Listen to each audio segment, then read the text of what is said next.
थे जिन्होंने उनको फिनिश ऑफ किया। पर बेहतरीन मुकाबला ये टीम सोल टीम ओरंगुटन दोनों के लिए जाता हुआ। पर अब सवाल ये है कि चिकन डिनर किसके पास जाएगा, क्योंकि रेवेनेंट एक्सपार्क वो बहुत करीब आ चुके हैं बॉट आर्मी स्पोर्ट्स के। और शुरू से ज्यादा फाइट्स हुई नहीं है, नेड्स अभी भी यहाँ पे आ रहे हैं। सारंग का नेड वो काम करके गया है, वो फ्रैग लेके गया है, लेकिन अभी भी रेवेनेंट एक्सपार्क का स्प्लिट बहुत बड़ा है, क्योंकि निंजा नहीं है इनके आसपास भी। निंजा बहुत दूर है, शायद इसलिए इतना ज्यादा एफर्ट नहीं आ रहा, इतना ज्यादा अग्रेशन नहीं आ रहा। ऑफ कोर्स आपके पास वो नंबर्स गेम एडवांटेज नहीं है, वो नेड्स वो यूटिलिटी यूजेज बहुत इंपॉर्टेंट रेवेनेंट एक्सपार्क के लिए। But Bot Army esports वो भी चाहते हैं कि इस मैच को बहुत बड़ा बनाया जाए। पर अब क्या करेंगे रेवेनेंट एक्सपार्क? मुझे लगता है यहाँ पे फाइट लेना एक बेहतर ऑप्शन है। पहले सर्कल के अंदर अगर वो जाते हैं और निंजा के साथ जुड़ते हैं, उसके बाद वो एकजुट होकर खेले, शायद वो भी एक बेहतर ऑप्शन हो जरूर सकता है। क्योंकि ये गेट कीपिंग सिनेरियोस एग्जैक्टली मौजूद नहीं है, क्योंकि सर्कल के बाहर दोनों ही टीम्स हैं अभी। मुझे लगता है वो आए हैं यहाँ पे जो रहेगा कि क्या फोर मेरिकल वो यहाँ से उस चिकन डिनर की कहानी लिख सकती है। हालांकि अगर चर्चाएं की जाए टीम आग की, तो वो भी हमें यहाँ पर देखने को मिल जाएंगे। बट दिक्कत की बात यह कि उनके अभी भी दो प्लेयर्स हैं जो जोन के बाहर, और फोर मेरिकल वो तो गेट कीपिंग करने के लिए पूरी तरीके से तैयार। बट प्रे गॉड उनके सामने अब चुनौती आएगी बॉट आर्मी ई स्पोर्ट्स की। और आते ही उन्होंने एक खिलाड़ी रॉजर को डाउन किया, और अब पूरी तरीके से बैकफुट पर जा चुकी है बॉट आर्मी ई स्पोर्ट्स, क्योंकि ऑलरेडी एक प्लेयर उनका फिनिश ऑफ हो चुका था। और अब मात्र 2 खिलाड़ी बचते हैं बॉट आर्मी ई स्पोर्ट्स के। बट थोड़ा संभल के खेलना पड़ेगा, यहाँ पे दो तरफा वार भी हो सकता है। फोर मेरिकल के प्लेयर्स भी काफी करीब यहाँ पे आ चुके हैं। बॉट आर्मी स्पोर्ट्स अकेले जाने की गलती साबित हुई सारंग की तरफ से, वो नॉक यहाँ पे करे जरूर गए, और वहां पे स्मोक के चलते कोई कवर दे नहीं पाए। But spray God position reveal, but Ninja जोड़ क्या वो यहाँ पे कवर दे पाएंगे? जी हाँ दे पाएंगे। शानदार कवर निंजा जोड़ का, और बॉट आर्मी स्पोर्ट्स उनका सफर बस यहीं तक था।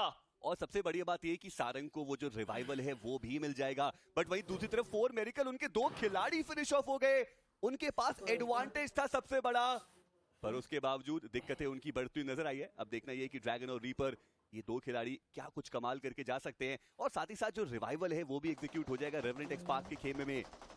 3 ही खिलाड़ी आए, 2 खिलाड़ी गए फाइट लेने के लिए, और बॉट आर्मी ई स्पोर्ट्स का जो पूरा मुकाबला है वो उन्होंने खराब कर दिया। और जोन का अगला शिफ्ट भी आ चुका है, जहां पर फोर मेरिकल के पास वो सर्कल का एडवांटेज सर्कल के सेंटर में वो मौजूद है। पर दिक्कत की बात है कि मात्र 2 ही खिलाड़ी उनके सर्वाइव कर रहे हैं, और ऐसे में एक 3v3v2 की ये फाइट। पोजीशनिंग के हिसाब से देखा जाए अंकित, तो अलंकार जीएसजी के पास सबसे बेहतर पोजीशनिंग है। 3 प्लेयर्स भी उनके पास यहाँ देखने को मिलते हैं, 4 फ्रैग्स वो निकाल चुके हैं। इस एरिया से उनको चिकन कन्वर्ट करना चाहिए। 3 टीम्स बची है, 8 खिलाड़ी इस मैदान में, मुश्किलें बहुत है। फोर मेरिकल के पास सिर्फ 2 प्लेयर्स, एंड सबसे खराब सिचुएशन उनकी इसलिए बनती है क्योंकि वो 2 टीम्स के बीच में फंस चुके हैं। हालांकि उनके पास अभी भी जोन का सेंटर मौजूद है, जिसके साथ वो शायद कुछ एक्स्ट्रा कर पाए यहाँ पे। जी हाँ, और मैं बस देखना चाहता हूँ कि रेवेनेंट एक्सपार्क के सारंग और स्प्रे गॉड वो सर्कल में जाएंगे तो जाएंगे कैसे? बिल्कुल ओपन एरियाज के थ्रू उनको जाना पड़ेगा, और ऑलरेडी अलंकार उनके प्लेयर्स ने स्पॉट करके रखा हुआ है। ऐसे में निंजा वो स्लोली आगे बढ़ते हुए, और फिनिक्स का वो नेड आएगा जहां पे ड्रैगन को डाउन किया गया। रीपर बचते एकमात्र खिलाड़ी, शायद ज्यादा देर तक नहीं, और वो जो ग्रेनेड है वो रीपर को भी डाउन करके जाएगा। और अब एक 3v3 की फाइनल बैटल, अलंकार वर्सेस टीम रेवेनेंट एक्सपार्क। पर निंजा उनकी पोजीशन टीम अलंकार को पता नहीं, और इस ऑफ गार्ड एंगल से निंजा मुश्किलें बढ़ा सकते हैं अलंकार की। वो ग्रेनेड गया पर वो नॉक नहीं आया, और निंजा अभी के लिए सबसे क्रूशियल सबसे इंपॉर्टेंट पोजीशनिंग इनकी। एक नॉक निकालना पड़ेगा निंजा को, तभी उनके बाकी साथी जोन के अंदर आ पाएंगे। सिर्फ 3 प्लेयर्स के साथ उतरे थे इस मैदान के अंदर, बट तीनों तबाही अभी तक तो साबित हुआ है। लेकिन क्या अलंकार जीएसडी को रोकना पॉसिबल है? उनके पास अभी भी वो higher ground advantage. Ninja is cooking, but क्या उनका ये नेड करेगा काम? नेड किया, नॉक निकालने का मौका, बट नहीं, नॉक अभी आया नहीं, शॉट दिया, लीजिए पीछे से कवर भी आया, but Ninja takes 1 down. Important match के अंदर ये 3 प्लेयर्स शायद वो स्पार्क वापस पैदा करे जिसका इंतजार सबको था।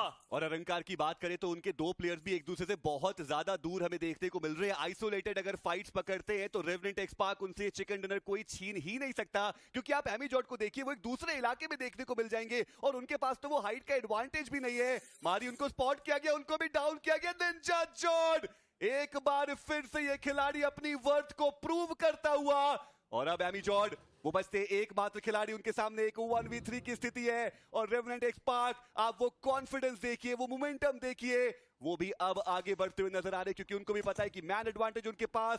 पर क्या एमी जॉर्ड, क्या वो यहां से खेल खराब कर सकते हैं? एक ग्रेनेड उन्होंने थ्रो जरूर किया और उन्हें निंजा को टेक डाउन किया। स्प्रे गॉड वो सामने आए, लेकिन स्प्रे गॉड का प्रहार और रेवेनेंट एक्स पार्क वो एक वॉल्केनिक इरप्शन के साथ इस मीरामार के मुकाबले में लेके गए एक चिकन डिनर, और वो